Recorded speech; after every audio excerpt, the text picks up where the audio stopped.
परंतु ज्या राहुल गांधीला भाजपाच्या स्लीपर सेलने पप्पू ठरवण्याचा प्रयत्न केला तो पप्पू सगळ्यांचा बाप ठरत आहे। पाहायचं कधी महापुरुषांच्या आड लपायचं। मला असं वाटतं की आता लोकांना हा सगळा डाव कळलेला आहे पब्लिक। साहेबांनी पत्रकारितेचा धर्म बाटवला म्हणजे तुम्ही आम्हाला पायी चालू देणार नाही आणि घोड्यावरही बसू देणार नाही, ऐसा कैसे चलेगा दादा। काही कर्नाटकमध्ये काँग्रेसची सरशी होताना दिसते आहे, काय सांगाल? महाविकास आघाडीसाठी शुभ संकेत आहे? महाविकास आघाडीसाठी शुभ संकेत आहे।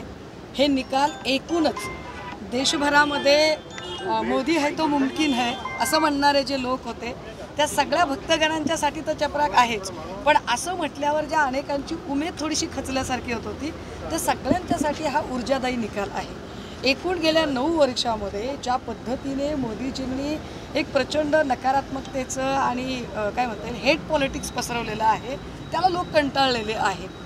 इथली बेरोजगारी असेल, महिला सुरक्षा असेल किंवा इथला ग्रोथ रेट जी अगदी थंडावलेली आहे, या सगळ्यांचा विचार करता मला वाटतं कर्नाटकची जनता अत्यंत सुजाण आहे। नाही म्हटलं तरी दक्षिण भारतातले लोक हे प्रगत विचारसरणीचे आहेत आणि निश्चितपणे त्याचा फायदा किंवा त्या निकालाची एक ऊर्जा ही महाराष्ट्रात तुम्हाला येणाऱ्या काळात दिसेल। काही मराठीतून राहुल गांधी यांच्या भारत जोडो यात्रेचा परिणाम झाला का आणि काय सांगता? प्रश्नच नाही। राहुल गांधींना त्यांची इमेज खराब करण्याचा, डॅमेज करण्याचा प्रयत्न, त्यांचीच काय एकूण नेहरू गांधी आणि त्या सगळ्या मॉडेलची डॅमेज करण्याचा प्रयत्न हा भाजपाकडून सातत्याने झाला। परंतु ज्या राहुल गांधीला भाजपाच्या स्लीपर सेलने पप्पू ठरवण्याचा प्रयत्न केला तो पप्पू सगळ्यांचा बाप ठरत आहे। पप्पू सिर्फ पास नहीं हो गया है, पप्पू मेरिट में आ रहा है। ताई, हनुमानाच्या नावाने मत मागले कर्नाटकमध्ये, काय वाटते ते कार्ड चाललं नाही? नाही, भाजपची ही फार जुनी सवय आहे। जेव्हा कधी भाजपा वेगवेगळ्या आघाड्यांवर अपयशी ठरते तेव्हा तेव्हा भाजपा आयदर महापुरुषांच्या फोटो आड लपते, जशी महाराष्ट्रात सावरकर गौरव यात्रा काढण्याचा प्रयत्न झाला पण ती फेल गेली। अगदी संभाजीनगरमध्ये तर सावरकरांना मानणारे 23च लोक होते का असा प्रश्न पडला, कारण त्या गौरव यात्रेत 23च लोक होते। तर हे सगळं जर पाहता कधी धर्माच्या आड लपायचं, कधी महापुरुषांच्या आड लपायचं, मला असं वाटतं की आता लोकांना हा सगळा डाव कळलेला आहे पब्लिक आहे। तुमची सभा होत्या रामटेकमध्ये, रामटेक जो शिवसेनेचा गड आहे असेल, राष्ट्रवादी असेल, डिचवण्याचा प्रयत्न करते आणि त्यांच्याकडून म्हणजे राष्ट्रवादीच्या काँग्रेसच्या नेत्याकडून असं वक्तव्य येतं की तुम्हाला महाविकास आघाडी तोडायची आहे का? कुठेतरी हलबल दिसत नाही आहे। आम्हाला जर महाविकास आघाडी तोडायची असती तर आम्ही अनेक मुद्दे असे होते की ज्या मुद्द्यांवर बोलू शकलो असतो। आपल्याला आठवत असेल की विधान परिषदांच्या निवडणुकांमध्ये विदर्भात जी आमची जागा होती ती जागा आम्ही सपशेल माघार घेतली त्याच्यामध्ये, कारण आम्हाला असं वाटलं की काँग्रेसचे सुनील केदार असतील, नानाभाऊ पटोले असतील, जर हे आग्रह धरत असतील की आम्ही ही सीट काढू शकतो तर आम्ही थांबलं पाहिजे आणि आम्ही थांबलो, आम्ही त्याच्यात काहीच बोललो नाही। त्यामुळे आम्ही महाविकास आघाडी तोडण्याचा अजिबात विचार कधीही करत नाही आहोत। राहिला प्रश्न सन्मान्य राऊत साहेबांचा, तर आपण समजून घ्या की राऊत साहेब एकाच वेळेला 2 भूमिका अदा करत आहेत। एक की ते एका पक्षाचे सन्मान्य नेते आहेत, दुसरीकडे ते सामनासारख्या वर्तमानपत्राचे संपादक आहेत। त्यामुळे संपादक म्हणून त्यांचा जो एक फ्री हँड आहे तो ते वापरतात। तो तटस्थपणे एक पत्रकार म्हणून ती भूमिका मांडणं, एरवी जर त्यांनी एककल्लीपणा केला तर तुम्हीच लोक पुन्हा म्हणाल की राऊत साहेबांनी पत्रकारितेचा धर्म बाटवला म्हणजे तुम्ही आम्हाला पायी चालू देणार नाही आणि घोड्यावरही बसू देणार नाही, ऐसा कैसे चलेगा दादा। रावसाहेब दानवेसोबत चर्चा झाली, राजकीय चर्चा होती, काय चर्चा झाली?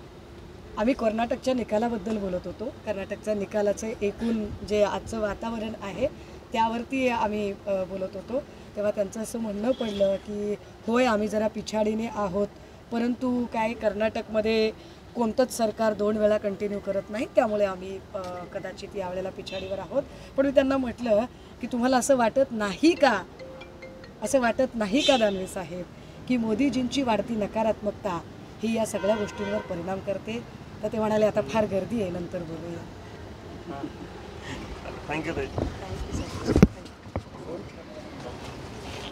ठीक आहे, सभेच्या माध्यमातून रामटेकमध्ये आज आम्ही सभा करतोय। महाप्रबोधनचे जे दौरे चालू आहेत त्या दौऱ्यांमधला हा एक महत्त्वाचा टप्पा जो आमच्याकडून नेमका नागपूर सुटलेला होता तिथे आम्ही करतोय आणि अपेक्षा आहे आम्हाला, कारण महाराष्ट्रात जी एकूण कटकारस्थानं होतात ती सगळी रेशीम बागेतनं बाहेर पडतात।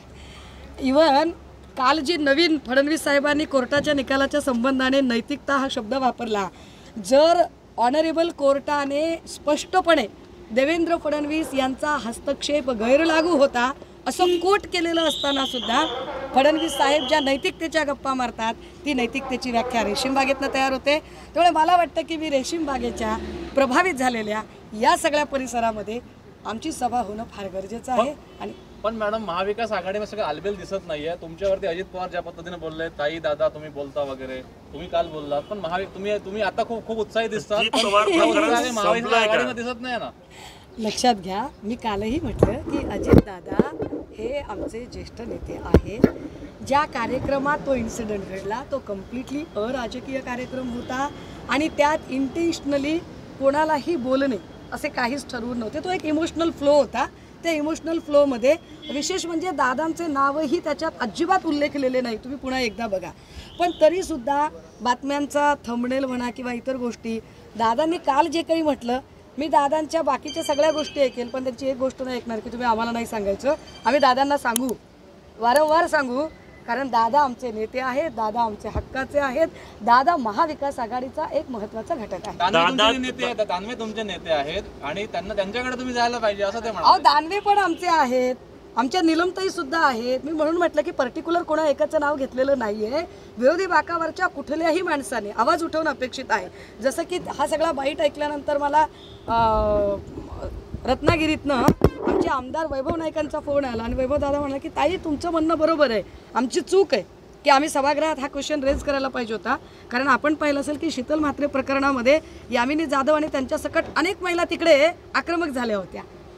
इकडे तर सगळा पब्लिक डोमेनमध्ये कंटेंट होता, बट हाऊ एव्हर राहून गेलं असेल. परंतु मला असं वाटतंय की मी जी मांडणी केली होती ती मांडणी कुठल्याही राजकीय सभेतली नव्हती, खूप एका निवडक कार्यक्रमात. तुम्ही दादांचं नाव घेतलं